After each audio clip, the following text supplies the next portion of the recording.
સુરેન્દ્રનગર જિલ્લાના સાયલા અને ચોટીલામાં યોજાયેલી વિકાસ સંકલ્પ સભામાં રાજ્યના નાયબ મુખ્યમંત્રી હર્ષ સંઘવીએ કોંગ્રેસ પર આકરા પ્રહાર કર્યા હતા।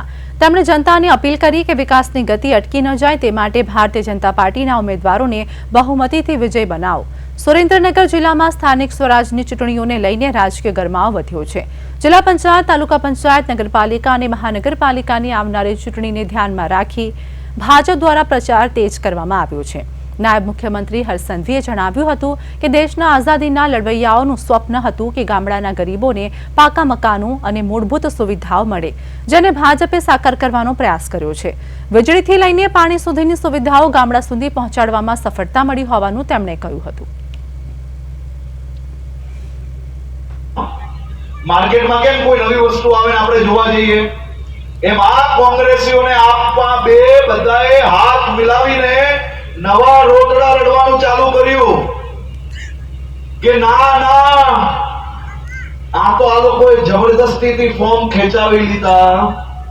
આ લોકોએ જબરદસ્તીથી એ લોકોને લાલચ આપી। તમે મને કહો તમારા ઘરનો માણસ તમને એટલોય વિશ્વાસ નથી એની ઉપર કે જબરદસ્તી કે લાલચથી ફૂટી જાય। આપણે માનીએ ક્યારે કે આપણા ઘરનો માણસ ફૂટે? કોઈ માનો ભાઈ